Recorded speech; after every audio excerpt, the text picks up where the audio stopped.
nosso último PIT-TROP, Programa de Integração da Tropical. Este evento ocorre mensalmente, no primeiro semestre. Esse é o nosso último PIT-TROP, nosso último encontro. O Programa de Integração da Tropical, ele tem como objetivo integrar os alunos, os profissionais do Instituto de Medicina Tropical, e agora, online, nós temos conseguido acessar mais pessoas, e isso tem sido muito interessante. Hoje nós teremos, então, a apresentação da palestra da doutora Jaqueline Góes de Jesus, que é pós-doc do programa do Instituto de Medicina Tropical, da Faculdade de Medicina da Universidade de São Paulo. A doutora Jaqueline, ela vai falar da vigilância genômica de vírus emergentes no Brasil e a pandemia de Covid-19. A doutora Jaqueline vai falar por cerca de 40 minutos e teremos 10 minutos para perguntas que poderão ser encaminhadas no chat. Depois teremos, então, a mestranda Carolina Anjos. Ela vai falar, vai apresentar prevalência, diversidade e filogenia de hemosporídeos em aves de diferentes biomas. A Carolina, ela fala por 15 minutos e teremos 5 minutos para o encaminhamento de perguntas. E, no fim, teremos the 1918 Flu Pandemia, que é a doutoranda Ingra Morales Claro. Ela vai apresentar esse TED. Então, e com 5 minutos ao final também para o encaminhamento de perguntas. Então, agradeço a presença de todos que aqui estão e agradeço bastante a doutora Jaqueline Góes de Jesus, que fará esta primeira palestra. Então, muito obrigada e vamos lá.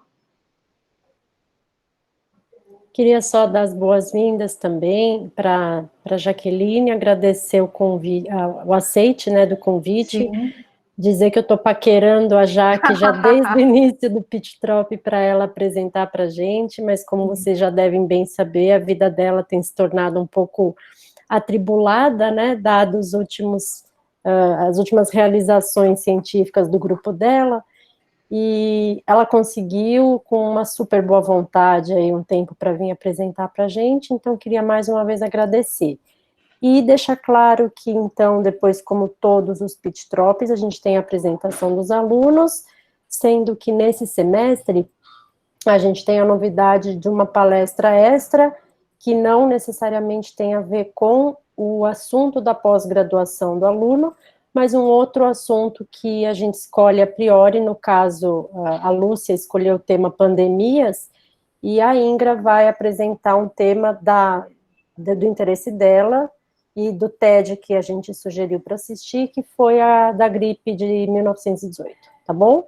Então, agradeço a presença de todos, fiquem até o fim, quem puder, vai ser bastante interessante todas as aulas, e doutora Jaque, bem-vinda e obrigada. Muito obrigada.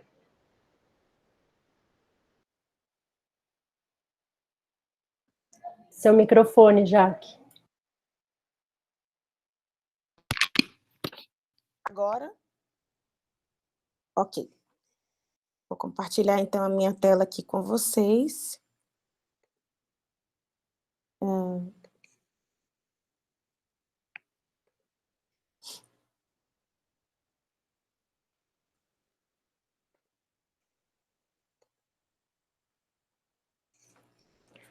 Então, eu vou falar um pouquinho sobre vigilância genômica de vírus emergentes no Brasil e a pandemia de Covid-19, apresentando especificamente os resultados que a gente obteve logo no início da pandemia, e falar um pouco sobre o que o nosso grupo também tem feito em relação a outros vírus aqui no Brasil.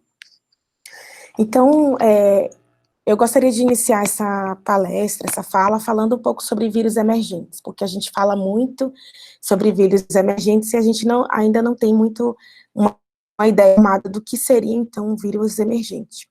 Então, vírus emergentes, eles são vírus novos, que aparecem, né, de forma nova, aumentando notavelmente sua incidência ou alcance geográfico, ou ainda aqueles vírus que podem apresentar um potencial para aumentar em um futuro próximo. Então, as principais causas de doenças infecciosas emergentes são, de fato, os vírus emergentes, e eles levantam alguns desafios de saúde pública em todo o mundo. Eles têm o potencial de causar surtos de doenças, e esses surtos eles podem levar a epidemias ou a pandemias, como a gente está experimentando no momento. Alguns exemplos de vírus emergentes são, obviamente, os coronavírus relacionados a SARS, como a gente tem ouvido falar bastante. A primeira pandemia, a primeira epidemia, na verdade, causada por um coronavírus relacionado a SARS foi entre 2002 e 2004, com o SARS-CoV-1, e atualmente a gente vive, então, a pandemia de Covid-19, onde a gente figura com o vírus SARS-CoV-2. Além desses dois vírus, a gente também conhece outros vírus, são vírus bem conhecidos, que também causam epidemias locais, e eles são também considerados vírus emergentes. Então, a gente tem um exemplo aí do vírus HIV, né, que é o vírus da imunodeficiência humana, que causa AIDS, ebola, e alguns componentes dos vírus da influenza, entre eles o H5N1, que é responsável pela gripe aviária, H1N1, né, que foi responsável pela gripe suína em 2009, e ainda uma cepa emergente anterior de H1N1, responsável pela gripe espanhola em 1918, que também vai ser abordado aqui mais à frente com a Ingra. Então, no Brasil, a gente figura aí com alguns vírus emergentes, que são principalmente Zika e chikungunya, que figuraram como vírus que causaram uma epidemia grande, não só no Brasil, né, no caso do Zika, mas também no mundo, e que emergiram de uma situação específica aí por volta de 2014, 2015, e se estabeleceram no Brasil entre os anos seguintes. E além dos vírus emergentes no Brasil, a gente também conta com vírus que reemergem, vírus que já emergiram em algum momento histórico da saúde no Brasil e que hoje apresentam um potencial para reemergir, como é o caso do vírus da febre amarela, que a gente teve um surto recente em 2016, 2018, entre 2016 e 2018, e os vírus, na verdade, da dengue, né, de 1 a 4, que todos os anos a gente tem surtos de dengue, então são vírus endêmicos, né, que já são bem conhecidos nossos. Então, as viroses emergentes em relação à espécie humana, elas normalmente são desencadeadas por nossas atividades mesmo, e são atividades que modificam o meio ambiente, principalmente pela pressão demográfica, e através dessa interação nossa com o meio ambiente, a gente pode, então, gerar um ambiente favorável para a emergência desses vírus, que podem, então, pular de uma espécie para outra, no caso de uma espécie animal para a espécie humana.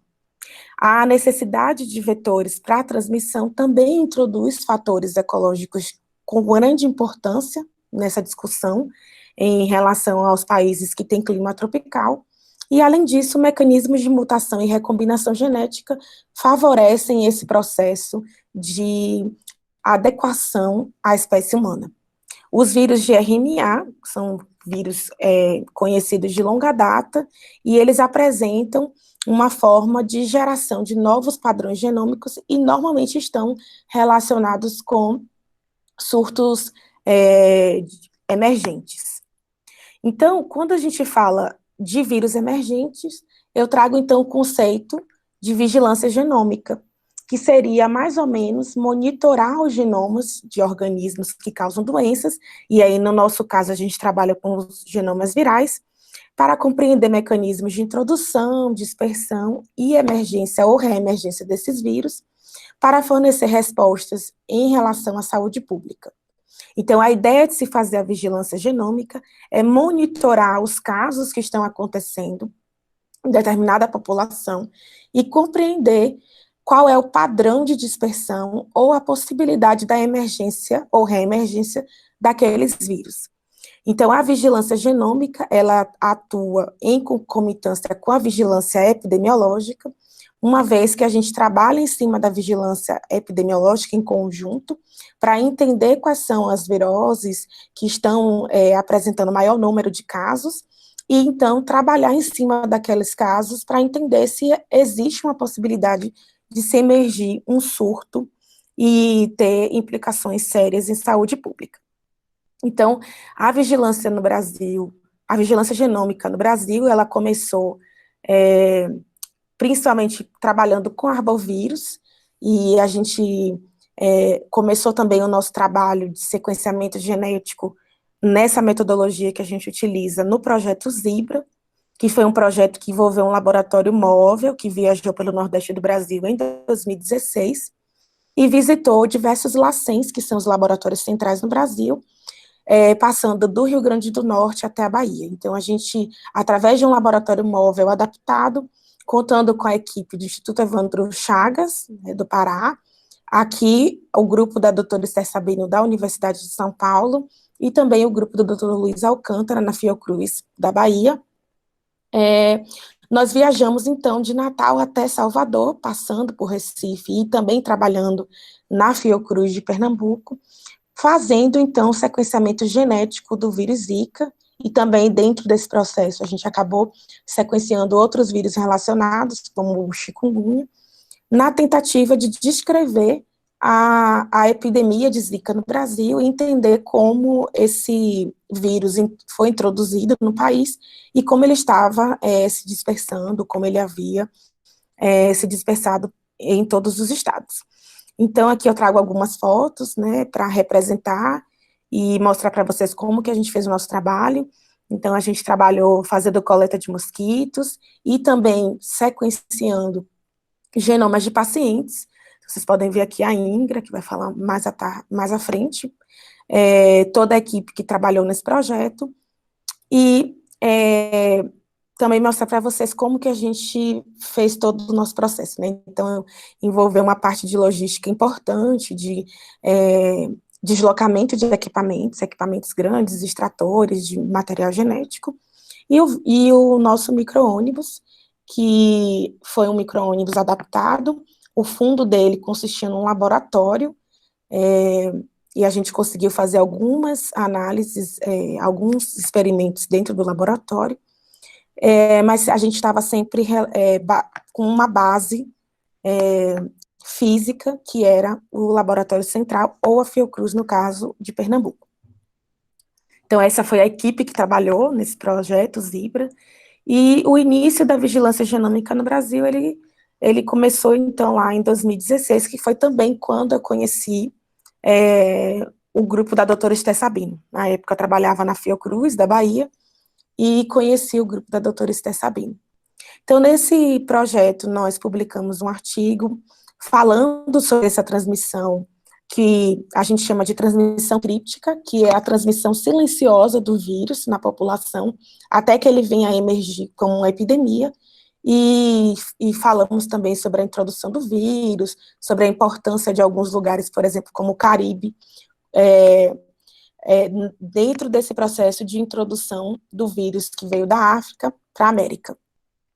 Além disso, também foi publicado um capítulo de livro, né, falando sobre essa experiência que nós tivemos, fazendo a vigilância genômica, né, utilizando o sequenciador Minayo, e, além disso, outros trabalhos de relevância também relacionados a outros vírus, que foram trabalhos que desencadearam dessa primeira etapa, né? Então, trabalhamos também no surto de febre amarela em Minas Gerais, foram publicados outros artigos com o Zika, também envolvendo a metodologia que a gente tinha utilizado, e também com colaborações importantes, trabalhando com chikungunya e com material de sequenciamento direto do RNA.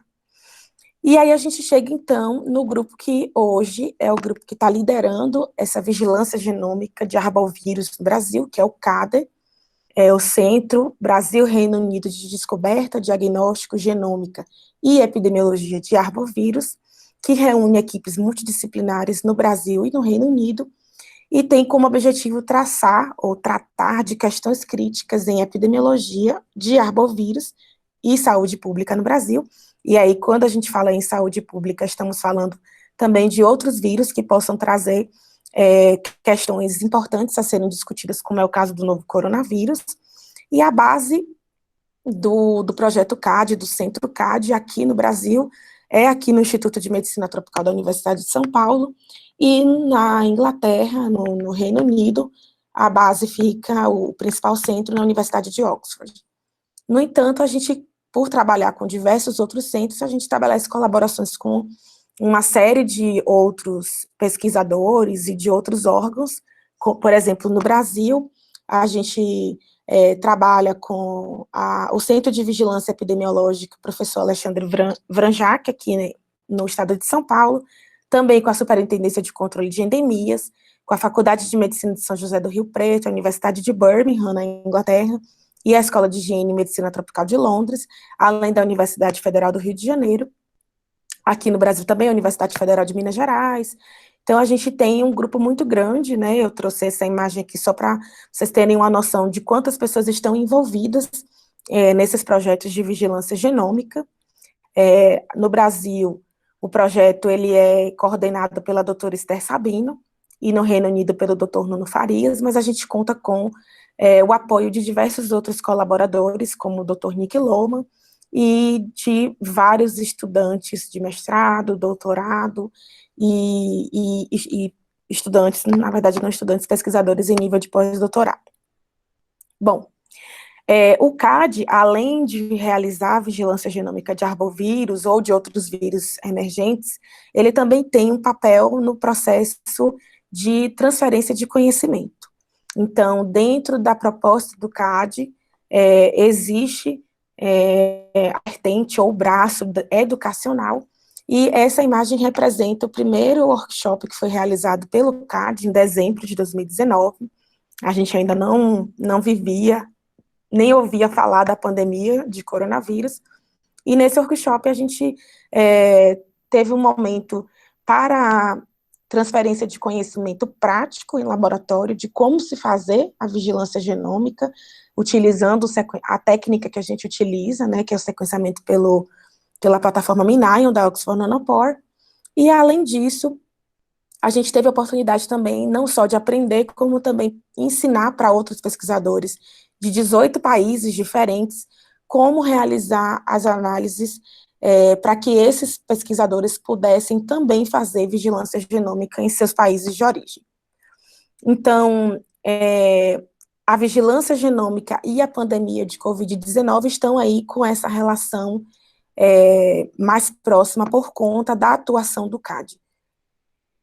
Eu vou voltar um pouquinho no tempo para a gente fazer um breve resumo do histórico e entender como que o CAD entrou nesse processo de sequenciamento e de realização de vigilância genômica de SARS-CoV-2 aqui no Brasil. Então, a Covid-19, ela é uma doença respiratória aguda, causada pelo coronavírus da síndrome respiratória aguda grave, tipo 2, que é o SARS-CoV-2, que foi identificado pela primeira vez em Wuhan, na província de Hubei, na China, em 1º de dezembro, porém o primeiro caso só foi reportado oficialmente no dia 31 de dezembro de 2019. É um vírus que tem uma origem zoonótica, provavelmente tem ligações com o mercado atacadista de frutos do mar, que também vendia alguns animais vivos. O genoma do SARS-CoV-2 é um genoma de RNA simples, de sentido positivo, ou seja, ele serve diretamente para a síntese proteica, e ele está aí classificado na família Coronaviridae, na ordem Nidoviralis. É importante a gente destacar que o fato do vírus ser um vírus de RNA, e voltando para o que a gente já falou aqui sobre a questão da emergência de vírus, os vírus de RNA, eles apresentam uma probabilidade muito maior de emergir de uma espécie para outra, na verdade de pular, né, que a gente chama de spillover, que é o pulo, o salto que ele faz de uma espécie para outra, e aí no caso ele pode ter saído de uma espécie de morcego, como muitos têm falado, né, como alguns estudos têm demonstrado, para a espécie humana, se adaptado na espécie humana por conta das mutações que esses vírus acumulam, e então ter entrado no processo de dispersão, causando a pandemia de Covid-19. Então, num processo assim de timeline, né, de linha do tempo, a gente tem, então, em 1º de dezembro de 2019, o primeiro caso sendo identificado em Wuhan.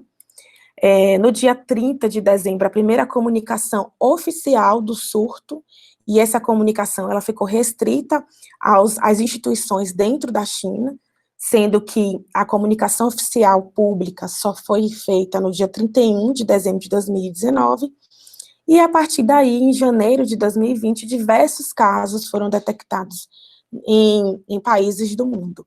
E foi em janeiro de 2020 que a gente, então, da rede do CAD e colaboradores, começamos a nossa articulação para realizar a vigilância genômica desse vírus, na expectativa de que ele chegasse ao Brasil, uma vez que ele já estava circulando na Europa, e o Brasil possui ligação direta com diversos países europeus, por conta dos voos que chegam em cidades como São Paulo, Rio de Janeiro e Fortaleza. Então, o CAD, ele tem essa característica de estar preparado para atender e responder de forma rápida a situações de saúde pública, como foi o caso da Covid-19. Então, em janeiro, nós nos articulamos para comprar os reagentes necessários para que, no caso do vírus chegar ao Brasil, a gente já está preparado para realizar a vigilância genômica, gerar os primeiros genomas e começar a análise a partir daí. Então, isso aconteceu no dia 25 de fevereiro, a gente teve aí cerca de um mês e meio, para se preparar, e ficamos, então, na expectativa.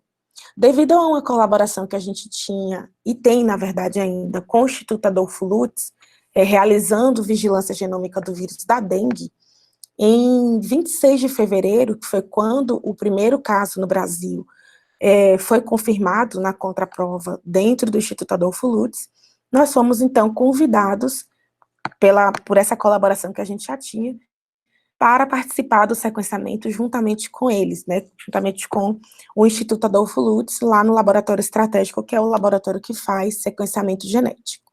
Então, nós, nos direcionamos para o Instituto Adolfo Lutz, e juntamente com a equipe do Dr. Cláudio Sack, nós fizemos, então, o sequenciamento do primeiro genoma, e entre 26 e 28 de fevereiro, e obtivemos, então, o genoma completo do vírus SARS-CoV-2, publicando, então, um relatório num blog científico, né, que passa por um processo de curadoria, que é o Virological, apenas 48 horas após a confirmação do primeiro caso no Brasil. Então, a Organização Mundial da Saúde só declarou a pandemia lá em 11 de março de 2020, né, um pouco depois da nossa publicação.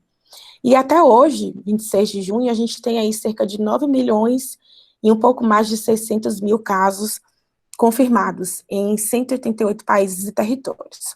Os dois principais locais que têm casos de Covid-19 são os Estados Unidos, aí com um número acima de 2 milhões, e o Brasil, que hoje está figurando com um número de casos confirmados de 1.228.114 casos.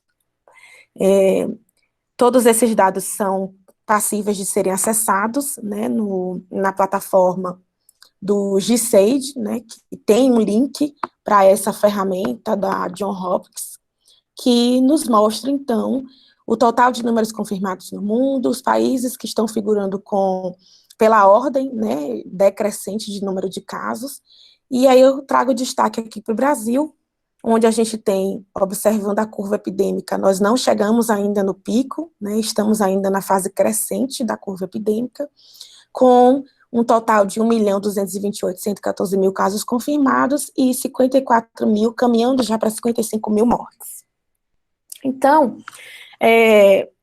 como que tudo isso é possível, né? Como que esses dados eles estão sendo gerados? Primeiro, realizado o diagnóstico de Covid-19, através, inicialmente, de exame clínico pelos profissionais de saúde e, de acordo com a necessidade, através também de exames laboratoriais, e dentro dos exames laboratoriais a gente tem duas vertentes, né, duas formas, que é a forma molecular e a forma imunológica, sendo que no diagnóstico molecular a gente faz a detecção do material genético do vírus, de fato, pela reação em cadeia da polimerase em tempo real, e no teste imunológico, também chamado de teste rápido, a gente detecta ou não a presença de anticorpos nas amostras coletadas, e normalmente a gente só faz isso a partir do 7º dia do início dos sintomas, por questão de confiabilidade, sensibilidade do teste. Então, se a gente observar aqui a curva, né, os eventos que acontecem na infecção pelo SARS-CoV-2, a gente tem aqui uma janela onde é possível, que a gente chama de janela de oportunidade de diagnóstico por reação em cadeia da polimerase, e o pico aí de vírus, né, no organismo, ele vai estar em torno do 5º dia do início dos sintomas. Então, se a gente imaginar aqui o início dos sintomas como dia 0, no 5º, 6º, 7º dia é que nós teremos o pico de carga viral, que é o momento ideal para que a gente possa identificar ou conseguir capturar aqueles vírus nas amostras dos pacientes. Então, o teste molecular, ele consiste na coleta da amostra, né, a amostra que contém o vírus vai ser, então, extraída, né, o material genético do vírus RNA. Esse material passa por uma transcrição reversa e por uma reação em cadeia da polimerase para a detecção do patógeno naquela amostra, e em seguida, então, o exame, o teste é analisado e o laudo ou o resultado é, então, entregue ao paciente. Por que eu trago o teste molecular aqui como exemplo? Que é através do teste molecular que todo o nosso trabalho de vigilância genômica, ele é possibilitado. Então, uma vez que a gente recebe amostras dos laboratórios parceiros positivas para SARS-CoV-2, a gente segue, então, para um processo de identificação desse genoma, porque o genoma contém informações importantíssimas relacionadas à estrutura, ao acúmulo de mutações, à taxa de transmissão, e também nos fornece informações para monitorar a epidemia. Então, o fluxo de trabalho para que a gente possa obter um genoma e, a partir daí, fazer análises relacionadas com o vírus, é basicamente um preparo inicial, né? A gente precisa pensar no desenho de primers e na solicitação desses primers que serão utilizados para amplificar aquele genoma completo, e aí segue, então, todo o processo de trabalho diretamente com a amostra, que é, então, a extração de RNA, a síntese do DNA complementar, e o processo de amplificação do genoma, preparo das bibliotecas genômicas e a realização do sequenciamento, que no nosso caso a gente utiliza a plataforma MinAI. É importante destacar esse fluxo de trabalho aqui, porque lá em janeiro, quando eu falei na timeline, o que nós nos preparamos, o que nós fizemos foi justamente isso aqui, desenhar e solicitar esses primers para que, quando o vírus fosse identificado no Brasil, a gente tivesse todo o material específico por SARS-CoV-2 disponível para ser utilizado. Então, essa antecipação que o CAD tem feito com a maioria dos vírus que circulam no Brasil, que são vírus já emergentes ou reemergentes, e também essa colaboração com instituições importantes no mundo, tem permitido que a gente desponte no sentido de sermos os primeiros a ter contato e possibilidade de responder a essas questões.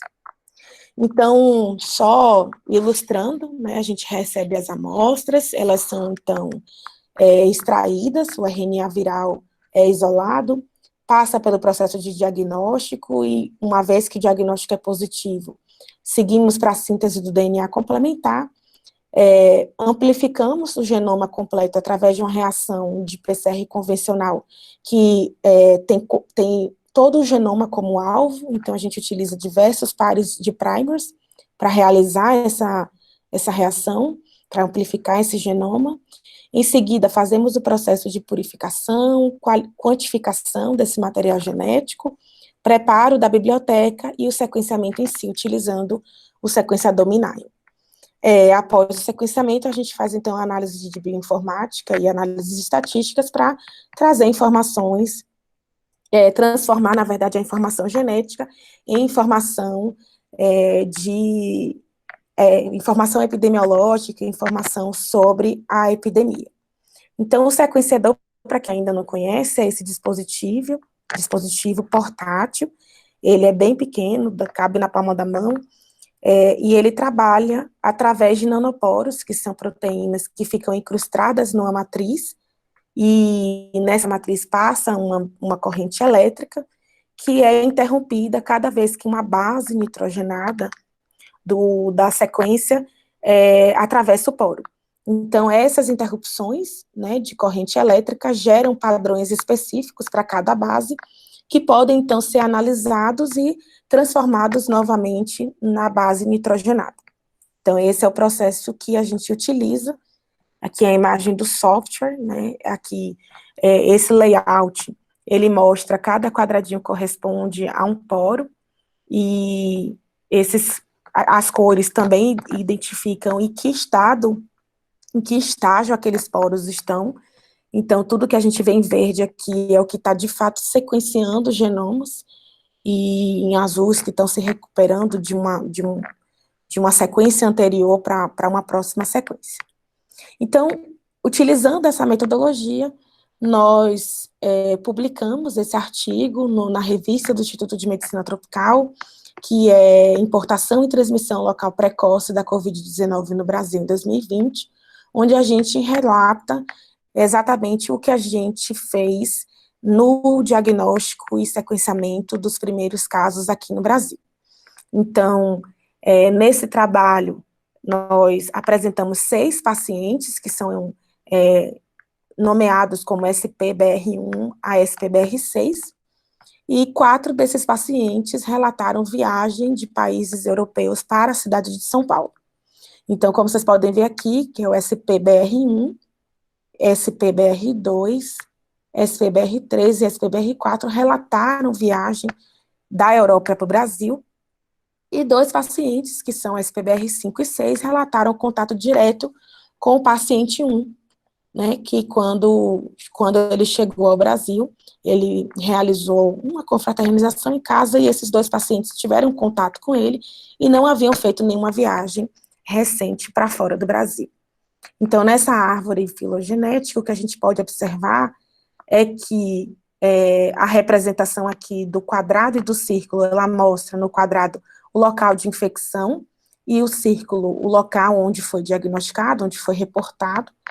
O paciente 1 provavelmente veio ali da região da Itália, como foi relatado, né, pela história, a história de viagem, mas ele foi detectado aqui no Brasil, então ele aparece como um quadrado verde e um círculo vermelho. E aí a gente pode observar que grande parte, né, na verdade a maioria dos pacientes, eles de fato têm viagens relatadas, e o mais interessante é que os pacientes 5 e 6, assim como relataram na sua história de viagem e de contatos, é que os genomas desses pacientes, eles apresentam uma distância 0 em relação ao paciente 1, na árvore filogenética, demonstrando que esses genomas, eles são idênticos.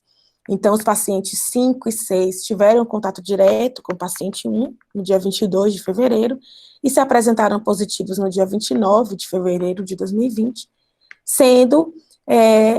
tendo genomas idênticos ao paciente 1, que foram ilustrados por 0 comprimento de ramificação. Então, o estabelecimento inicial da pandemia de Covid-19 no Brasil, a gente relata que houve múltiplas introduções, né, de forma independente, proveniente da Itália, e, além disso, ainda demonstramos a transmissão local do vírus. Então, esse trabalho, ele foi produzido, ele foi publicado no iniciozinho, né, está relacionado com o iniciozinho do surto, e essas análises são consistentes com as histórias autorrelatadas pelos pacientes. Então, os 2 genomas associados à transmissão local estavam ligados a um paciente que foi infectado na Itália, e, além disso, eles eram idênticos a outros genomas italianos que foram coletados na mesma janela de tempo. Considerando a taxa de mudança evolutiva estimada para o SARS-CoV-2, de aí cerca de 2 a 3 mutações mensais, a nossa inferência, né, no estudo, ela tem uma direcionalidade de transmissão, porque ela é baseada apenas em dados genéticos, e, além disso, ela pode estar com o resultado ofuscado pela amostragem completa. Então, entendendo essas limitações do nosso estudo, o que nós previmos para a sequência do processo de vigilância genômica foi até pulei isso aqui. Então, os dados filogenéticos da pandemia precisavam ser contextualizados com metadados apropriados, envolvendo dados demográficos, início de sintomas, a data de coleta das amostras e os históricos de viagem. E, além disso, a gente entendeu que precisava haver um casamento entre a vigilância epidemiológica e a genômica para que a gente pudesse resolver questões críticas na identificação de possíveis grupos de transmissão no Brasil e para melhor entender e ajudar a mitigar a transmissão na comunidade. Então, pensando isso, nós aumentamos o nosso N amostral, incluindo casos de diversas regiões do país, na tentativa de traçar a dispersão da epidemia no Brasil, e esse trabalho, ele está publicado como preprint, né, no MedArchive, é um trabalho que mostra a evolução e a dispersão, né, epidêmica de SARS-CoV-2 no Brasil, que foi um trabalho realizado em conjunto pelo CAD. Eu não vou falar especificamente do trabalho aqui, mas só para mostrar para vocês como que a gente tem feito o processo de vigilância genômica, nesse caso específico aqui de SARS-CoV-2, mas que reproduz modelos que já foram adotados anteriormente pelo nosso grupo nos trabalhos de Zika, de febre amarela, de chikungunya, e que geram resultados interessantes e importantes dentro do meio científico. Essa é a equipe, né, a equipe das meninas, coordenada pela doutora Esté Sabino. A gente é um grupo majoritariamente feminino, como vocês podem ver. É a equipe que trabalha incessantemente para gerar esses dados laboratoriais e também para contribuir, principalmente com a Ingra, nas análises, né, de filogenia, junto com o pessoal da Universidade de Oxford. Então, esse é o grupo do CAD aqui no Brasil, no Instituto de Medicina Tropical, e aqui a equipe que trabalha de forma bem coordenada para tentar colocar todos os projetos de vigilância genômica, além do SARS-CoV-2, dentro do nosso contexto. Então, minha mensagem final é sempre, se você puder, fique em casa, e obrigada pela atenção.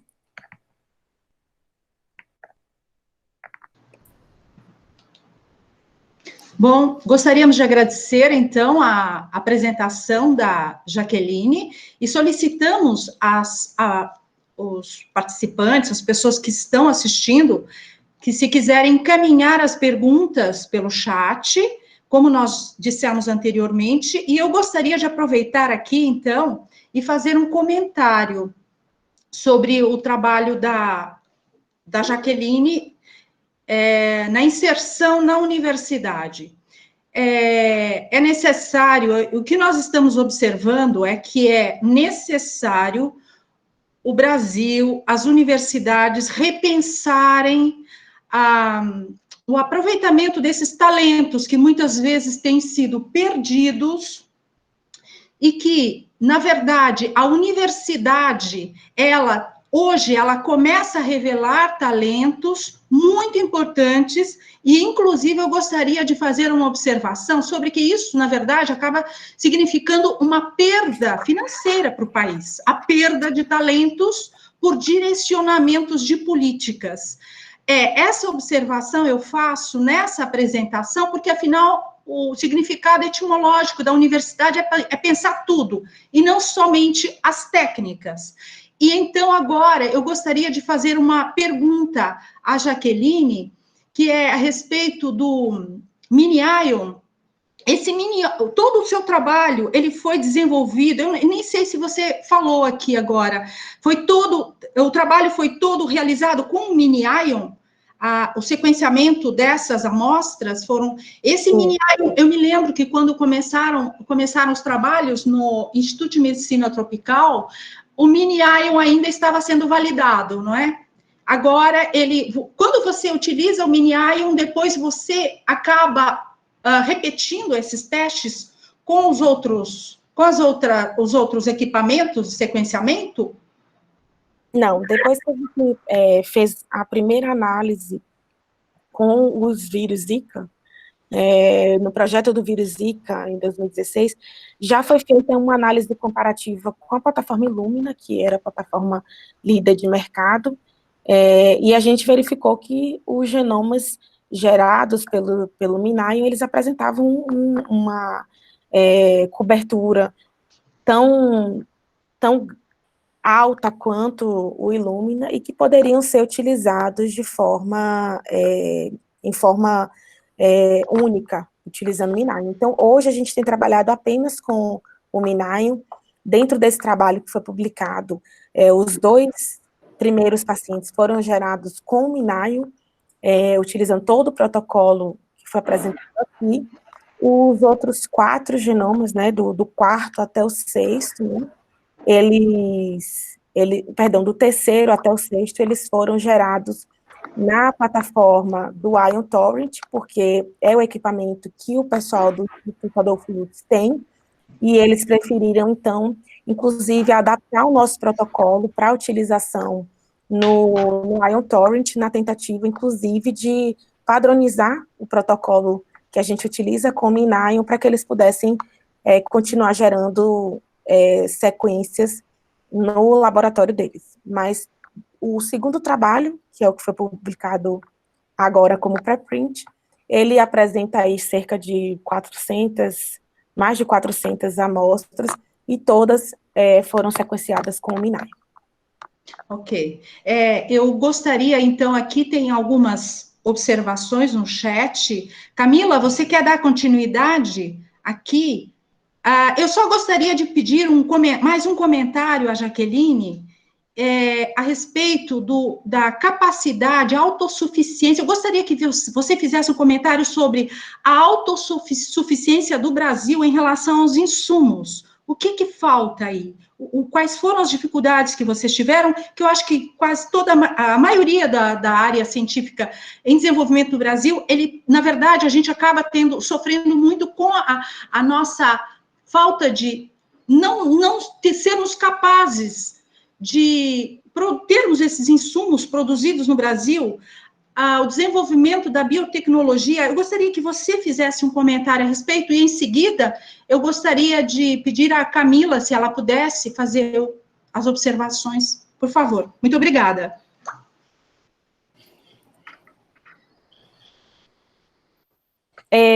Então, Lúcia, o que eu acho que quase toda pesquisa no Brasil enfrenta hoje é a dificuldade no fornecimento dos reagentes que são utilizados em equipamentos, por conta do Brasil não ter um parque tecnológico forte para essa produção, né? A gente tem algumas startups hoje que estão despontando no cenário, principalmente da pandemia, com a questão dos testes, mas em termos significativos, a gente não tem no Brasil muitas empresas que produzam, e principalmente dos reagentes utilizados no nosso grupo, a gente quase não tem. Então, tudo é importado, a gente traz tudo de fora, e também enfrenta os trâmites relacionados com a questão da importação, né? Então, essa é uma falha, né, uma fragilidade do nosso processo nacional, no sentido de que não temos empresas que produzam kits confiáveis ou validados que possam ser utilizados em grande escala aqui pelos pesquisadores do Brasil. São pouquíssimos. Isso contrasta, inclusive, com o fato de que a gente sabe, inclusive, pelo trabalho de vocês, e porque todo mundo já, inclusive, também falou disso, mas ninguém se prepara, a importância de já estar preparado para uma situação de emergência, né? Para responder rápido a uma situação como essa, tem que ter um preparo, tem que ter um uma rede de laboratórios preparadas não só para o sequenciamento, como o Theo mostrou, que respondeu rápido, porque já tinha essa estrutura do Zika, mas para diagnóstico molecular, então ter insumos, ter gente capacitada para desenhar ou para padronizar rapidamente um teste, produção de vacina, já baseada em esqueletos de outros vírus similares ou outros patógenos similares, não necessariamente vírus. E aí está o contraste, porque se por um lado a gente tem que estar preparado, por outro a gente tem que estar preparado com o freezer cheio também. E a gente não tem nem dinheiro, assim, rapidamente, né, falando, e nem as empresas nacionais que conseguem responder essa demanda. E não sei se você quer comentar um pouco sobre isso, na verdade é em cima do que você falou, que eu já comentei, mas acho que o gargalo não é um, infelizmente, são 2, são 3, são 4, porque falta de estímulo, então pessoal capacitado, quem pode ir embora, vai embora. Falta de dinheiro para responder rápido. Falta de investimento e, enfim, eu não sei, você quer fazer um comentário para fechar isso? E antes de eu queria ler os chats antes que eu esqueça. O pessoal comentou, elogiou bastante, e tem 2 perguntas aqui. Então, eu vou pedir para você comentar e depois responder essas 2 perguntas. Uma é da Cássia Neves, que sugere, na verdade, ela tem interesse, não só ela, mas as universidades particulares, em inserir os alunos nesse tipo de projeto. Então, de repente, até aumentar o contato entre as instituições públicas e privadas. E a Ana Beatriz, que te dá os parabéns, e pergunta quantas amostras pode inserir por vez no mini-IO e quanto tempo dura o processo. Tá bom? Camila, eu acho que é bem o que você falou, inclusive você trouxe pontos que eu não havia comentado, que são importantíssimos, né? É a questão de você ter não só o grupo que vai fazer o sequenciamento, que vai realizar a vigilância genômica preparados, mas a gente tem toda uma cadeia antes para que essa amostra, de fato, chegue como uma amostra positiva e possível de ser utilizada, né? Então, a parte de diagnóstico molecular hoje é uma parte muito importante dentro desse processo, mas a gente também tem enfrentado dificuldades em relação às subnotificações, aos testes sorológicos, né, que não tem tido uma resposta tão positiva como a gente esperava, né, em termos de sensibilidade, de especificidade, e da perda que a gente tem das pessoas capacitadas para o mercado exterior, né.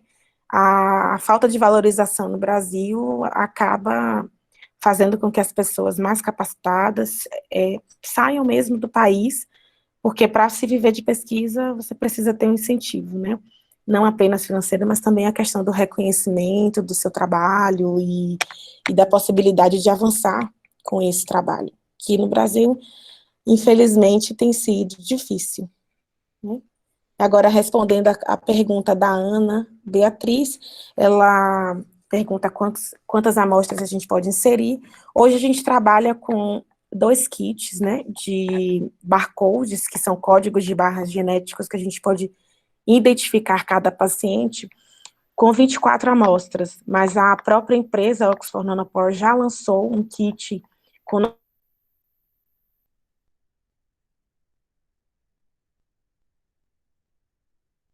atividade dentro dos nossos trabalhos, dos nossos projetos, principalmente porque você tem que colocar aí no cálculo a questão do tamanho do genoma e quantas amostras você consegue ter uma profundidade suficiente para ser analisada.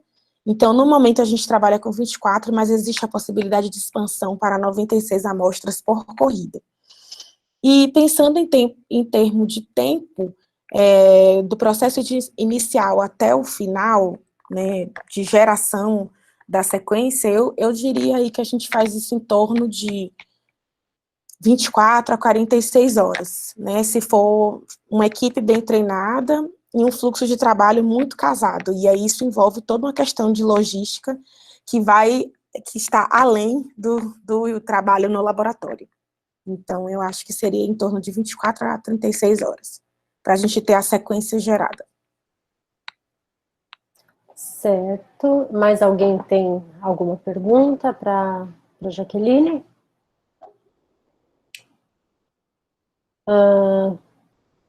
A Cássia continua comentando aqui sobre a colaboração, e acho que isso a gente pode até ver depois, né, em termos institucionais, para ver se consegue, inclusive, trazer mais para perto a capacidade da instituição privada e da pública para trabalhar em conjunto.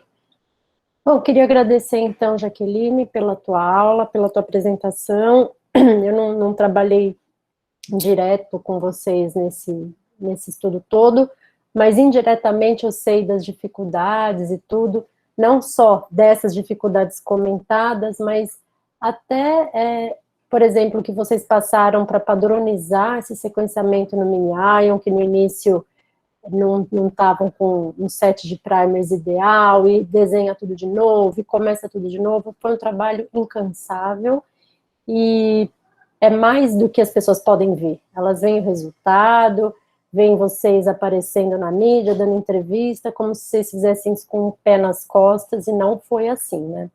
Então, eu acho que o importante é não só o reconhecimento do resultado do trabalho bem feito, mas de todo o caminho que foi traçado para esse resultado ser tão bacana quanto foi. Desejo que seu grupo continue produzindo dados assim, e estando sempre na vanguarda de tudo, e parabéns por tudo que vocês têm feito pela ciência, tá bom? Obrigada, Camila. Obrigada. Então, pessoal, se não temos mais perguntas para a Jaque, vamos dar... Olha, todo mundo te dando parabéns, Jaque. Vamos dar continuidade ao Pittrop e chamar, então, agora a mestranda Carolina Anjos, que ela vai apresentar a prevalência, diversidade e filogenia de hemosporídeos em aves de diferentes biomas. Esse é o projeto de mestrado dela, sob orientação da professora Karen Kschgarter, e quando estiver pronta, você avisa. Seja bem-vinda, Caroline, e obrigada. Deixa eu apresentar aqui.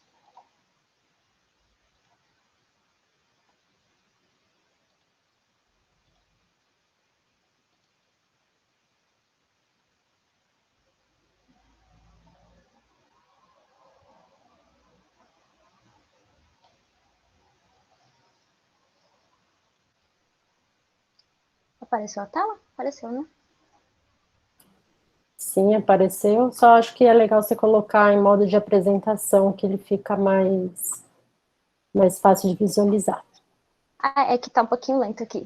Ah, tá bom. Agora apareceu? Apareceu. Certo. Posso começar? Pode começar. Ok. Bom dia a todos. Meu nome é Carolina. O título do meu projeto é Prevalência, Diversidade e Filogenia de Hemosporídeos em Aves de Diferentes Biomas. A minha orientadora é a doutora Karen Kschgarter. Bem, uma breve introdução, né? O Brasil, ele é um dos países mais ricos do mundo em relação à diversidade de aves. Cerca de 1.900 espécies estão atualmente descritas, onde dessas 1.900, 234 são espécies ameaçadas de extinção. A Amazônia, ela apresenta a maior diversidade de espécies, seguida pela Mata Atlântica e o Cerrado. O Pantanal, ele possui 463 espécies de aves. Desculpa. E o Pantanal, né, como eu havia dizendo, possui 463 espécies de aves, e os biomas da Amazônia e da Mata Atlântica são os que apresentam o maior número de espécies e também os maiores níveis de endemismo, 20% e 18%, respectivamente. A maioria das nossas aves brasileiras, elas são espécies residentes, dentre elas, 197 são espécies consideradas migratórias.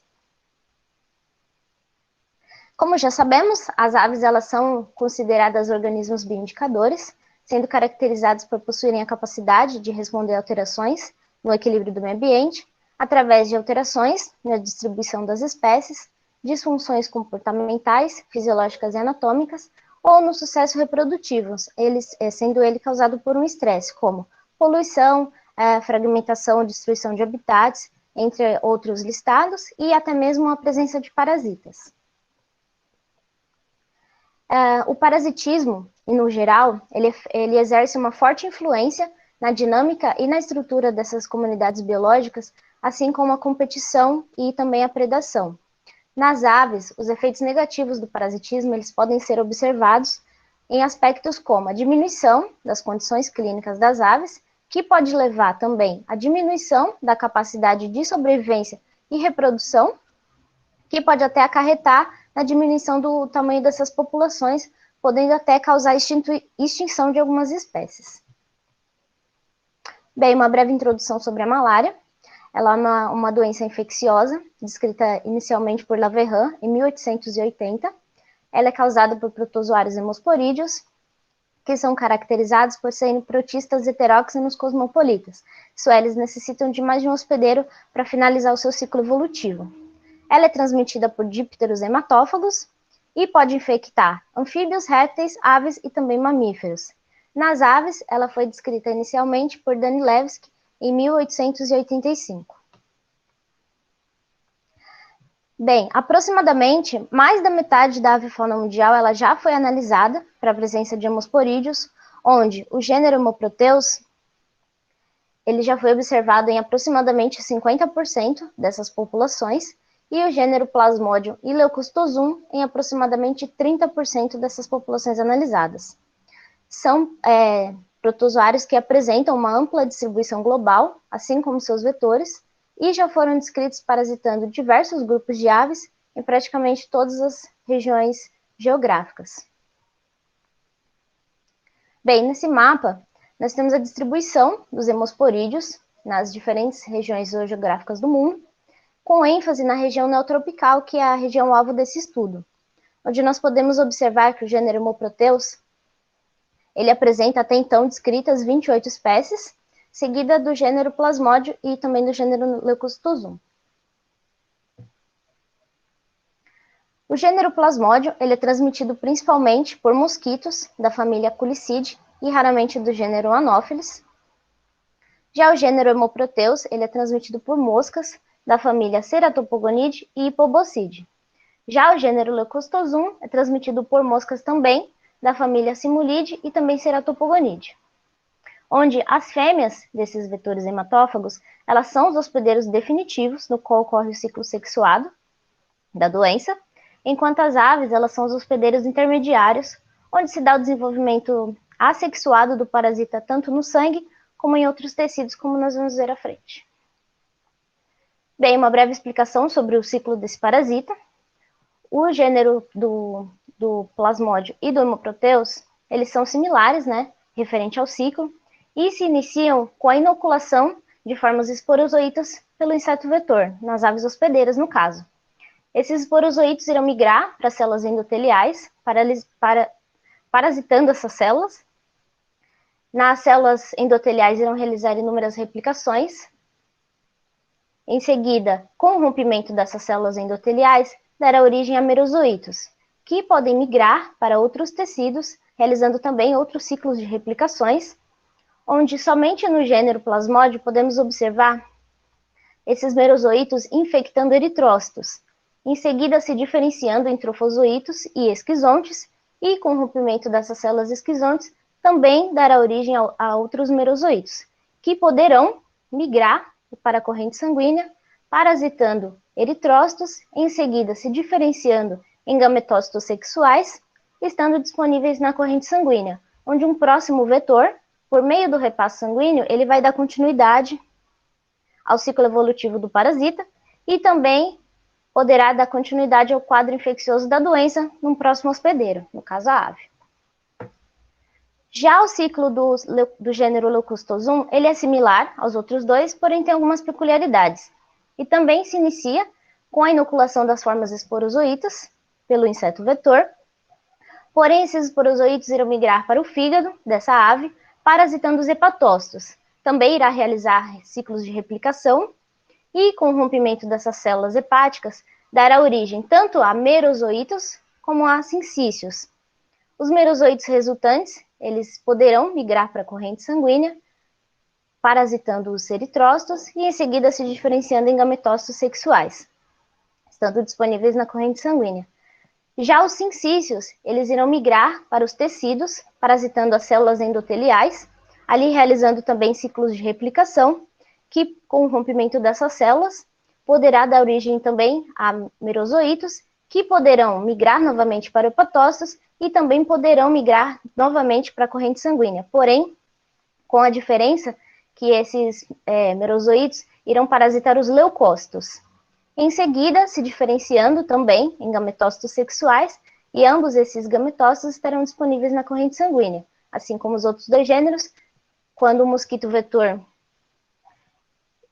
der continuidade no ciclo evolutivo da doença, poderá se contaminar com essas formas. A grande diferença do gênero Leucocitosum é que, diferente dos outros dois, Plasmodium e Hemoproteus, ele também tem a capacidade de parasitar os leucócitos. Bem, com relação aos ciclos evolutivos dos 3 gêneros desses hemosporídeos, nós podemos diferenciá-los de acordo com as fases de desenvolvimento presentes no sangue das aves. Tem aqui um esqueminha, onde no gênero Plasmodium são encontradas formas trofozoítas, esquizontes e os gametócitos. Já no gênero Hemoproteus, são encontrados gametócitos parasitando os eritrócitos, e já no gênero Leucocitosum, nós encontramos gametócitos parasitando tanto os eritrócitos como em leucócitos. A sintomatologia dessa doença, ela pode apresentar alguns sintomas específicos, como depressão, anemia, febre, e em alguns casos de alta parasitemia pode levar esse animal à morte. A patologia da malária ela é bem conhecida entre aves domésticas e de produção, porém ela pode se manifestar diferente em aves silvestres devido ao processo de coevolução parasita-hospedeiro. Por consequência, em aves silvestres, a malária ela não apresenta a mesma sintomatologia, sendo necessário mais estudos para o conhecimento da patologia dessa doença nas aves. As aves infectadas por malária, elas podem apresentar uma fase crônica ou latente da infecção, onde a resposta imune do animal reduz a parasitemia a níveis muito baixos, e essas aves sobreviventes apresentam pouco ou nenhum sinal da infecção. Essas infecções crônicas, que acometem a maioria das aves, elas são difíceis de serem detectadas através do exame de esfregaço sanguíneo, a menos que ocorra uma reativação da infecção, controlada por interações entre a resposta imune do hospedeiro e um estresse fisiológico, como eu já comentei anteriormente. A observação dos esfregaços sanguíneos, que é o principal diagnóstico utilizado na maioria dos estudos, ele busca quantificar e identificar morfologicamente os estágios eritrocíticos dos hemoparasitas. Durante as fases crônicas ou latentes da infecção, que é encontrado na maioria das aves, a detecção desses parasitas por meio dos esfregaços ela é mais complexa, já que nessas fases a parasitemia se encontra reduzida na circulação. Porém, aliado a essa técnica, podem ser utilizadas técnicas moleculares, como a PCR, devido à sensibilidade no diagnóstico desses hemosporídeos. Como ferramenta auxiliar no diagnóstico dos hemosporídeos, nós podemos citar o MALAVE, que ele é um banco de dados público referente aos parasitas hemosporídeos de aves, e ele é disponibilizado online para todo mundo. Ele foi criado para centralizar e padronizar essas informações, e nele contém as sequências gênicas utilizadas, as nomenclaturas das linhagens encontradas, as informações dos hospedeiros e também a localização geográfica dessas amostras. E esse banco de dados ele vem sendo amplamente utilizado por diferentes grupos de pesquisa de hemosporídeos em aves, em todo o mundo. Também como ferramenta auxiliar, nós podemos citar o DNA Barcode, que o uso do banco de dados MALAVE, ele também permite o desenvolvimento desses marcadores moleculares e o seu uso como código de barras. Nesse banco de dados são utilizadas sequências de DNA como referência, né, que são esses barcodes, esses códigos de barras, e são sequências que estão presentes no mesmo trecho do genoma e podem ser utilizadas na distinção e também na identificação de espécies que permitem a comparação com sequências já depositadas no banco de dados. Todas essas técnicas que eu venho falando, elas contribuem para melhorar o diagnóstico dessas infecções naturais, principalmente as de baixa parasitemia, como eu já havia falado, que apresentam uma grande dificuldade na identificação das espécies através somente da procura por características morfológicas desses parasitas. Bem, o estudo da malária em aves ele é importante devido a aspectos ecológicos e também de conservação, já que a presença desses parasitas em aves silvestres ela pode influenciar ativamente em processos ecológicos, evolutivos e também comportamentais de seus hospedeiros, no caso as aves. E a compreensão desses fatores bióticos e abióticos nos possibilita a criação de soluções para a melhor manutenção desses indivíduos silvestres, também o desenvolvimento de projetos de conservação dessas espécies, e também pode atuar no controle de infecções por parasitas e a interferência na vida desses animais. Também busca auxiliar na compreensão desses aspectos evolutivos e das relações parasita-hospedeiros, principalmente em regiões pouco estudadas, como a região neotropical, em diferentes biomas e principalmente em espécies raras e ameaçadas de extinção. Também busca contribuir na detecção desses hemosporídeos através da microscopia aliada a técnicas moleculares e também o uso dos marcadores moleculares, como o DNA barcode que eu já havia comentado, na busca de agregar na identificação e na descrição de linhagens novas ou de anteriormente descritas, de Plasmodium, Hemoproteus e Leucocitosum. Também busca determinar a prevalência, a intensidade parasitária e a abundância desses hemosporídeos causadores da malária aviária, demonstrando assim o papel das aves na cadeia epidemiológica dessa doença. Bem, o objetivo geral do projeto é identificar e classificar novas espécies de hemosporídeos de Plasmodium, Hemoproteus e Leucocitosum por microscopia e também utilização de DNA barcode em amostras de aves silvestres em diferentes áreas geográficas do Brasil, também da Argentina. Como objetivo específico, nós temos detectar molecularmente a presença desses hemosporídeos em amostras silvestres, realizar análise filogenética, claro, com as sequências detectadas, determinar sua distribuição geográfica e o grau de especialização, e também, por último, comparar a prevalência desses hemosporídeos nesses diferentes biomas. Serão utilizadas aproximadamente 1.400 amostras de sangue de aves de vida livre, de 172 espécies e 11 ordens. Essas amostras elas foram obtidas através de colaboração de pesquisadores, posso citar aqui o Dr. Alan Feckel e o Dr. Fábio Schunk, e elas serão utilizadas para a identificação desses hemoparasitas. Elas foram coletadas entre 2016 e 2019 em diferentes áreas do Brasil, como Pantanal, Amazonas, aqui em São Paulo, e também em 2 locais na Patagônia. Aqui nesse mapa nós temos a distribuição dos pontos de coleta, tanto no Brasil, nos diferentes biomas brasileiros, e também aqui no bioma andino-patagônico, que fica na Argentina. Bem, como resultado preliminar que nós já temos do nosso projeto, mostrados nessa tabela, a gente ainda está fazendo o processamento e fazendo a análise do restante dessas amostras, e também nós já estamos construindo as árvores filogenéticas. Nós já podemos observar que há um compartilhamento de linhagens entre a Patagônia e o Parque Estadual Serra do Mar, aqui em São Paulo, principalmente pela presença da espécie de ave Elenia chilensis, que essa espécie é uma espécie migratória e ela pode contribuir no fluxo dessas linhagens, já que ela migra entre esses 2 locais, Patagônia e Parque Estadual Serra do Mar. No geral, até o momento, de 1.460 amostras, nós temos um total de 155 positivas para a presença de hemosporídeos, dos 3 gêneros que eu já comentei. As amostras de sangue, elas foram coletadas por punção venosa nessas aves, e com o sangue obtido, foram confeccionados 2 esfregaços sanguíneos, e a outra parte ela foi armazenada em microtubos contendo etanol a 95%, e também foram confeccionadas algumas amostras em cartões FTA.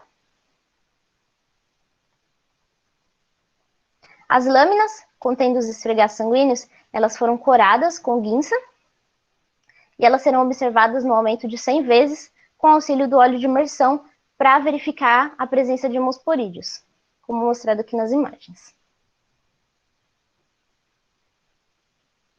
Referente à extração do material genético, será feita por meio do kit Wizard, da Promega, enquanto o DNA preservado em sangue em álcool 70, ele será extraído por fenolcloroforme, conforme descrito por Caleiro.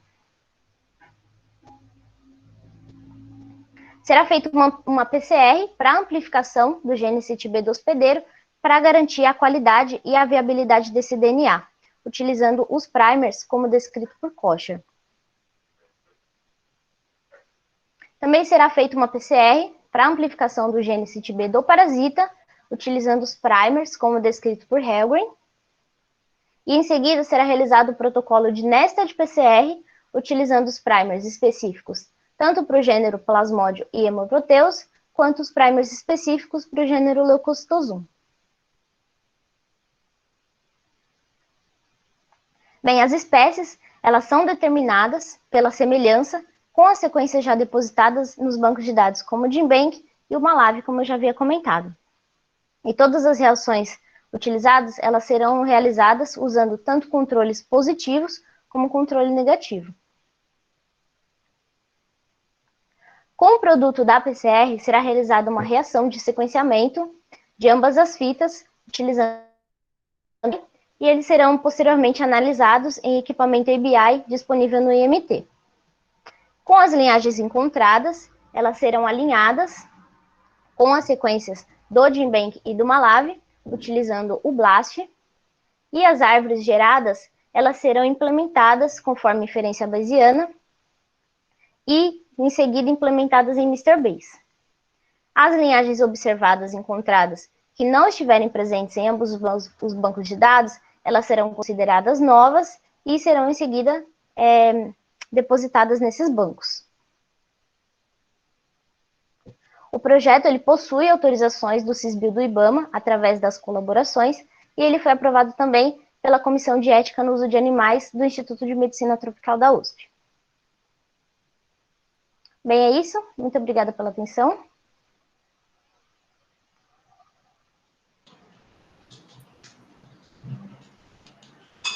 Obrigada, Carolina.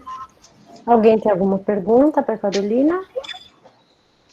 Eu gostaria de perguntar, Carolina, uma curiosidade. Você participou da coleta dessas amostras, Carolina? Não participei. Elas foram coletadas até um pouco antes do início do nosso projeto, entre 2016 e 2019. Sim.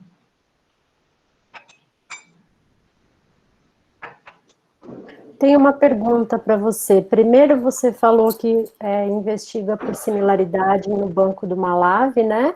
E por BLAST. E aí, depois, você vai fazer a filogenia, certo? Isso. Essa investigação de similaridade é necessária antes da filogenia para qual objetivo? Desculpa, cortou, não entendi.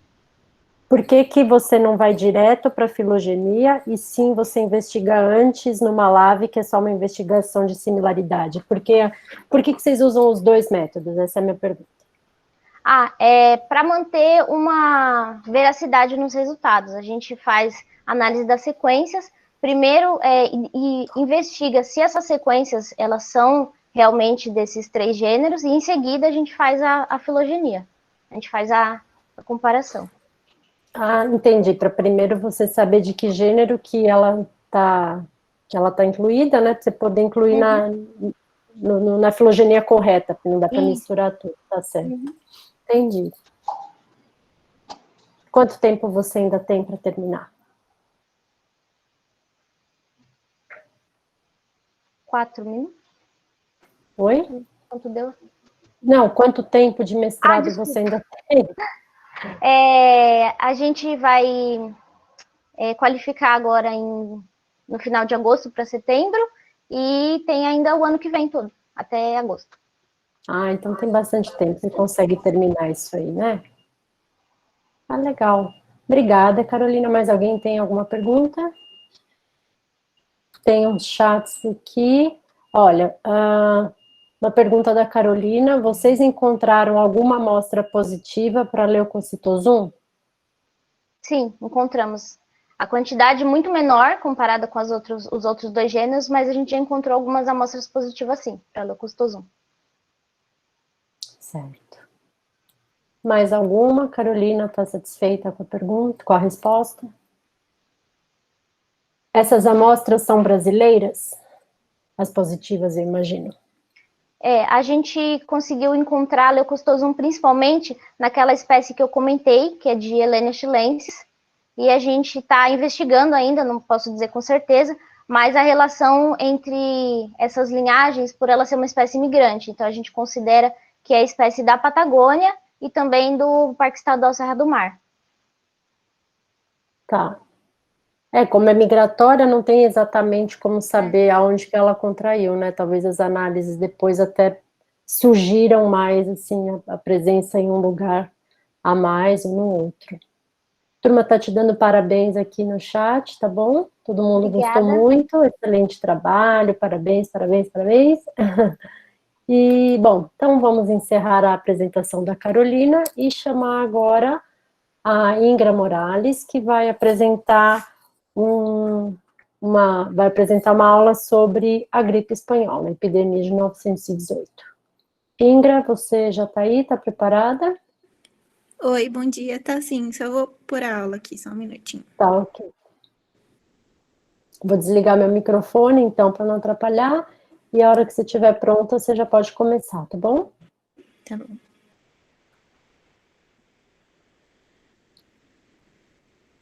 Tá dando para ver minha tela? Sim.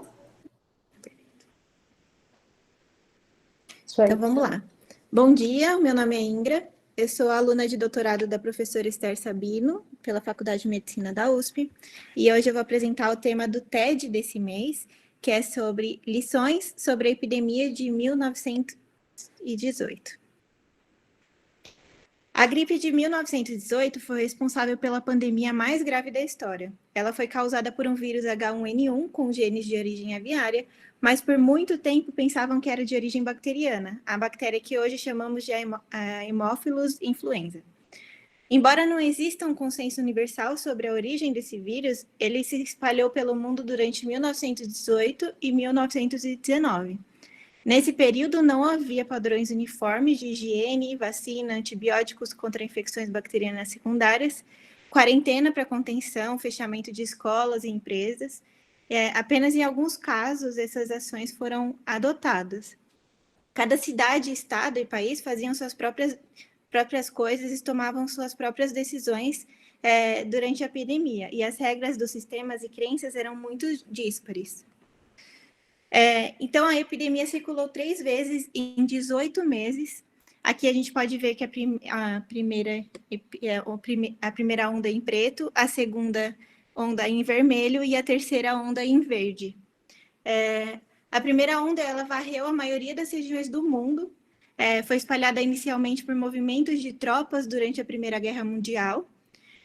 A segunda onda foi devido a uma mutação no vírus que chegou no outono de 1918 e foi intitulada como Super Kill Wave.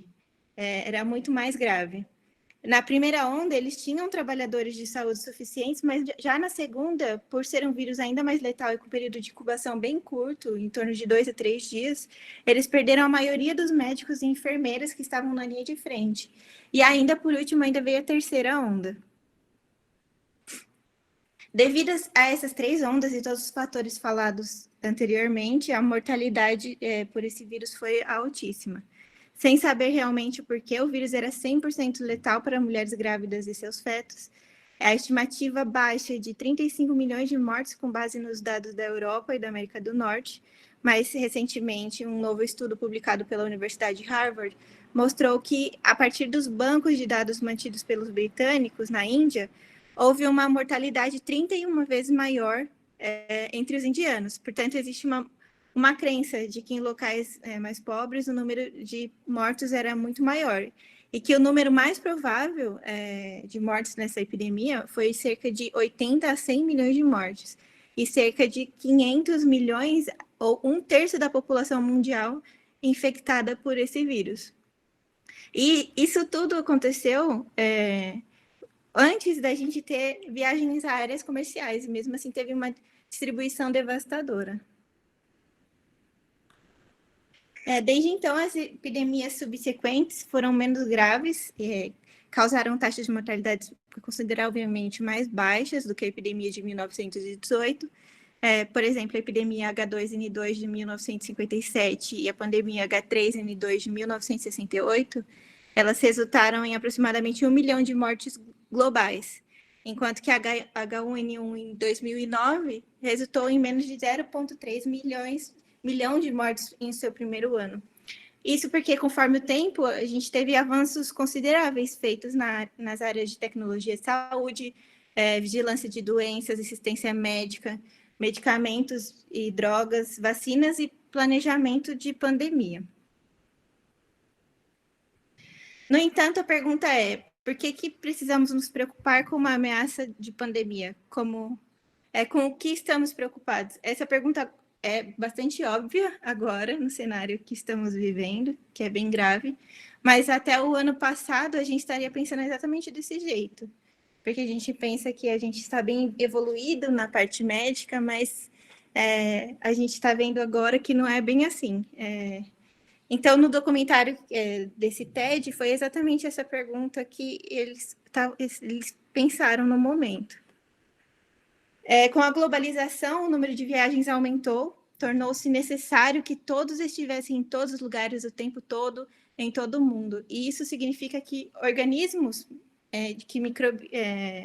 microbianos, eles estão se movendo com a gente o tempo todo. Portanto, epidemias que são pontuais em alguma região do mundo, elas se tornam um evento globalizado e uma preocupação global. Um exemplo disso foi a gripe H5N1, ou mais comumente chamada de gripe aviária, surgiu pela primeira vez no sul da China, em meados da década de 1990. Mas ela só se tornou conhecida em 1997. No final de 2000, um exemplo dessa globalização é que no final de 2005, o H5N1 ele tinha surgido em pássaros ou em humanos em 13 países, desculpa.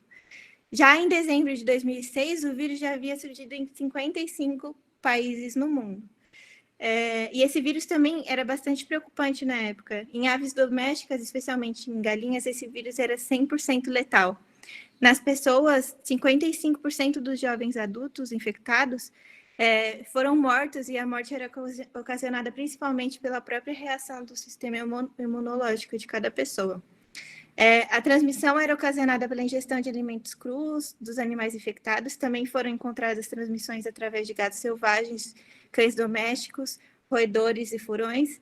E também foram relatadas infecções de pessoa para pessoa, mas esse tipo de infecção era menos comum. Houve também um evento centralizado na China, onde as aves migratórias tiveram múltiplas introduções em diversos países. E milhares morreram por uma mutação no vírus, que fez com que a espécie se ampliasse drasticamente.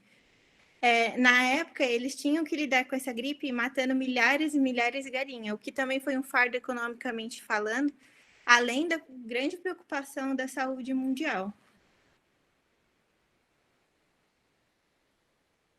E houve também discussões em torno da epidemia, a mesma que a gente está observando agora e também durante o início da epidemia de SARS-CoV, as questões eram praticamente as mesmas.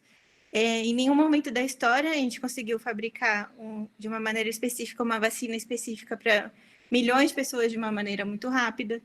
Discussões sobre fechamentos de aeroportos. Eles viram, por exemplo, que em 12 de setembro, quando o aeroporto fechou, a temporada de gripe nos Estados Unidos foi adiada por 2 semanas, mas isso vai de epidemia por epidemia. Nessa da H5N1, por exemplo, modelos epidemiológicos mostraram que não funcionaria nesse caso. Houve discussões a respeito de transporte de máscaras fabricadas na China, medicamentos, quarentena, sobre manter os animais dentro de casa, o uso da máscara N95, fechamento de escolas e estabelecimentos, entre outros tópicos que são particularmente familiares para a gente nos dias de hoje. Então, nós pudemos ver que as epidemias de gripe possuem semelhanças, provavelmente continuarão a acontecer pelas próprias décadas. Algumas dessas semelhanças são que a maioria tem um salto diretamente de animais para pessoas, possui uma evolução ao longo do tempo, tem taxa de mortalidade relativamente alta no ser humano. E o fato é que, apesar dos enormes avanços científicos e médicos, nós nunca estamos preparados para uma nova epidemia. Hoje, o potencial de disseminação de doenças está relativamente aumentado devido ao aumento maciço na globalização e conectividade. Então, aqui a gente pode ver que a OMS tem publicado desde 2005, tem até também várias diretrizes antes disso, que mostram como planejar para uma epidemia, como se planejar e responder a uma epidemia futura. Mas a gente sabe que planejar e responder é muito complexo, porque cada vírus é transmitido de uma forma diferente, possui um período de incubação diferente, a taxa de transmissão, a maneira que pode afetar a comunidade, e eles estão mudando constantemente, exigindo uma vigilância contínua e grandes esforços para melhorar essa prontidão em resposta às epidemias que estão por vir. Então, a gente consegue ver hoje, com o corona, que a gente não sabe exatamente como responder a uma epidemia e das próximas que estão por vir. Cada uma vai ser diferente, cada medida a ser tomada vai ser diferente. E a gente vai estar, assim, mais evoluído com as experiências das pandemias anteriores, mas mesmo assim a gente ainda tem o risco de passar por tudo isso de novo, que é o que vem acontecendo na história de 1918. Bom, é isso que eu tinha para falar sobre o TED que a gente estudou, né? Esse daqui é o link do TED para quem tiver interesse. É um vídeo bem legal e bem interessante. Muito obrigada. Obrigada, Ingra. Foi muito bacana a tua aula. Acho que você captou bem o que o TED passou e ainda foi bem mais além. E o legal é que tudo que você estava falando, se não tivesse escrito influenza, a gente realmente poderia aplicar para o que está acontecendo agora de corona, né? E acho que esse negócio de várias ondas a gente está vendo agora também. Eu espero que a segunda ou a terceira não sejam como foi para a gripe aviária, que foi muito mais mortal, né? E você vê, a vacina, se eu não estou errada, a primeira vacina de influenza, acho que foi em 1935, 33, 32, que foi quando isolaram o vírus. Então, foi um bom tempo depois. Sim. E mesmo com a vacina hoje disponível, que tem que ser reconstruída a cada ano, a gente ainda tem epidemias, a gente ainda tem morte, mas a gente tem um controle muito maior. Você acha que com corona vai acontecer a mesma coisa? Quer dizer, na minha impressão, talvez a vacina saia bem antes, né, do que demorou para sair a vacina de gripe, por razões óbvias, só que você acha que isso vai proteger só parcialmente, ou você acha que vai ser diferente? Qual que é a tua visão disso? Eu acho que não dá para saber. Opinião mesmo, não é nada, não tem resposta para isso. Né? Acho que não dá para saber exatamente, mas eu acredito que a vacina vai ser igual às outras vacinas de gripe, que vão ter que ser mudadas anualmente. O corona tem uma taxa de mutação relativamente menor quando comparado com outros, como a influenza, por exemplo, mas mesmo assim ele sofre mutações e ainda mais com esse grande número de pessoas infectadas, essa distribuição que a gente tem, é bem provável que ele possa sofrer alguma mutação que talvez mais futuramente a vacina não pegue mais. Mas eu acredito que para agora essa vacina vai funcionar, mas acho que mais para frente a gente vai ter que já começar a pensar e continuar analisando os genomas e esse vírus para não correr o risco de ter essas outras ondas como aconteceu com influenza. Aí eu tenho uma pergunta, não sei se você foi mais a fundo disso, mas eu realmente não sabia, que você estava falando da contenção de transporte aéreo, que talvez não fosse funcionar tão bem Então, porque para H5N1, eles fizeram vários modelos epidemiológicos, matemáticos, para ver se isso funcionaria para esse tipo de epidemia. E como que era uma epidemia asiática, desculpa, aviária, aviária, e a transmissão pessoa para pessoa era relativamente menor, eles não viam vantagem em fechar os aeroportos, até porque na época eles estavam pensando em distribuição de medicamentos, todas as máscaras praticamente vinham da China, então eles estavam vendo a vantagem de fechar ou continuar aberto. Então eles chegaram à conclusão de que para aquela epidemia não valia a pena fechar os aeroportos. Então eles deixaram os aeroportos abertos, mas eles tomaram outras medidas, mas mais em relação às aves, em relação aos animais domésticos, e mais as pessoas também que estavam infectadas, que eram relativamente, não eram muitas. Se você vê um mapa de aves infectadas comparado com pessoas infectadas, é bem discrepante, assim, pessoas infectadas não é o que a gente vê hoje com o corona. Então, para cada epidemia tem que ter uma resposta diferente, né?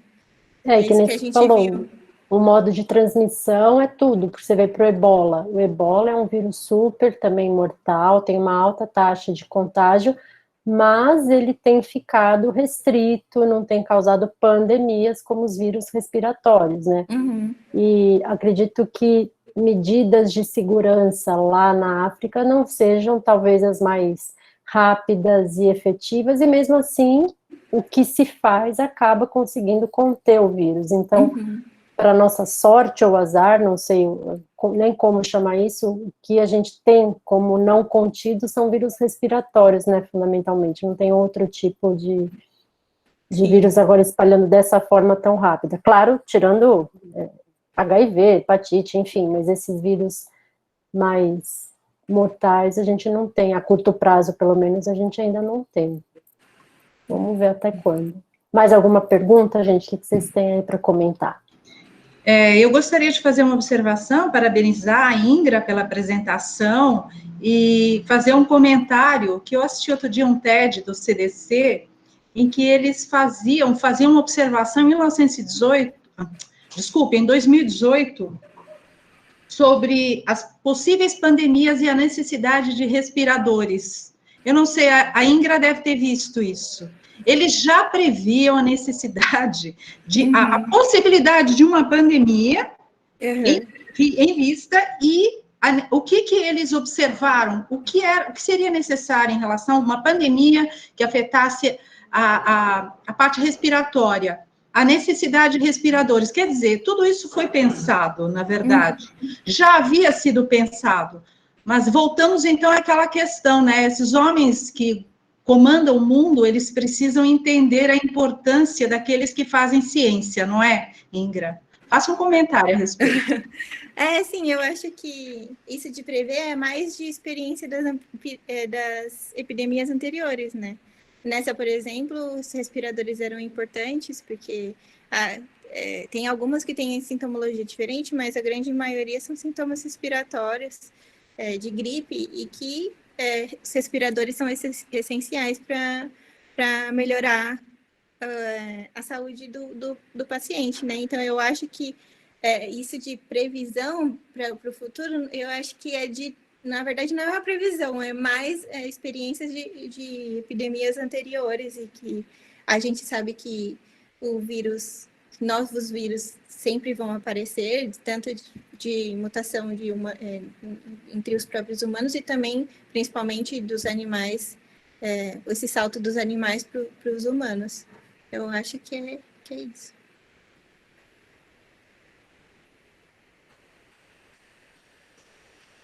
Aliás, estava sem microfone, preparo é tudo. A gente comentou isso na palestra da Jaque e agora volta na tua.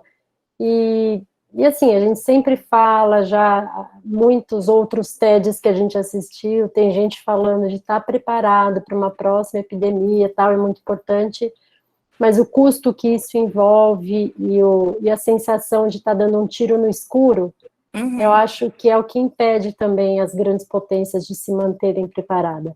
A gente até justificava, porque não tem dinheiro, não tem nada, mas e os outros?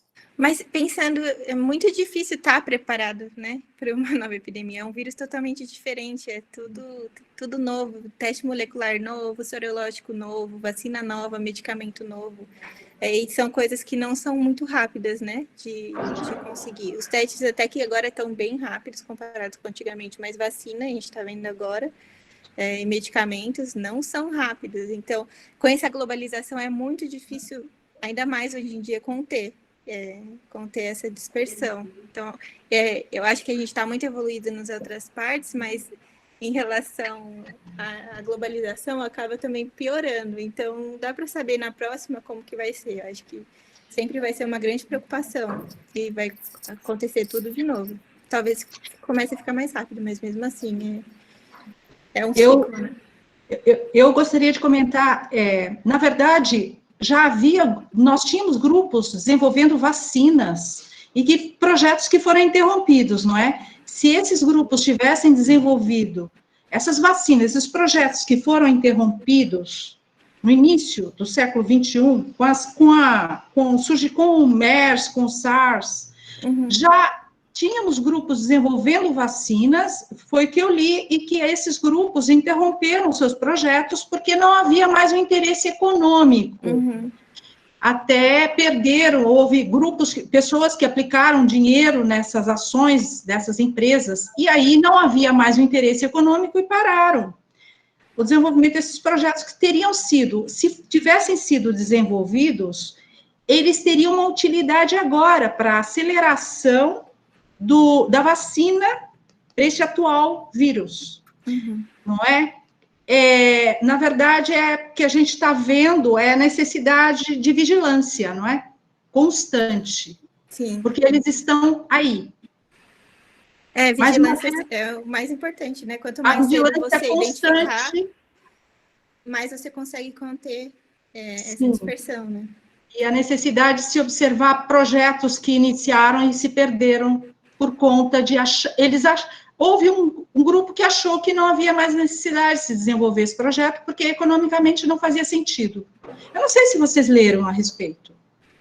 Vacinas que estavam sendo desenvolvidas no início das outras ocorrências com o SARS. Tá? Obrigada, Ingra. Agora, Camila, fecha aí. Muito obrigada. Só fazendo um comentário, a hora que eu falei que tinham várias pessoas que já haviam comentado sobre a necessidade do preparo para a epidemia, uma delas era o Bill Gates, e o Dilton lembrou aqui no chat, ele talvez consiga compartilhar alguns links para artigo. Eu compartilhei o link do TED que a gente mandou na primeira aula do Pitch Trop, que inclusive era esse TED mesmo.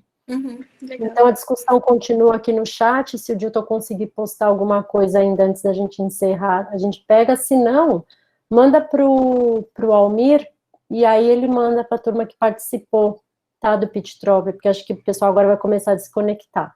De qualquer forma, agradeço a participação de todo mundo. Ingra, foi excelente tua aula, era bem o que a gente esperava discutir mesmo. E obrigada. É isso, então, gente, obrigada pela participação de hoje. Acho que está conseguindo... não, foi ele. Não foi ele ainda. Dilton, manda para o Almir, que tem bastante gente interessada. Quem quiser continuar logado aqui, de repente consegue pegar o paper. O TED já está aqui.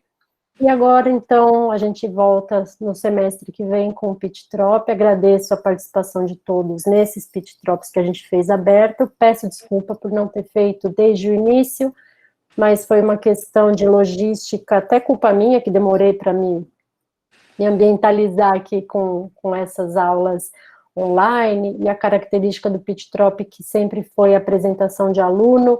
No início, a gente perdeu 1 ou 2 palestrantes que haviam confirmado, e por conta de ter fechado tudo, acabou não vindo e não deu tempo de gravar a aula, por isso os primeiros não foram disponíveis de forma aberta, mas a partir de agosto do segundo semestre também todos vão ser, e se tiverem sugestões de palestra, de tema, qualquer outra coisa que vocês puderem interagir, tá bom? Podem mandar para o Almir, ou podem mandar para mim, ou para a Lúcia, ou para a Esther, que é a coordenadora principal aqui da disciplina.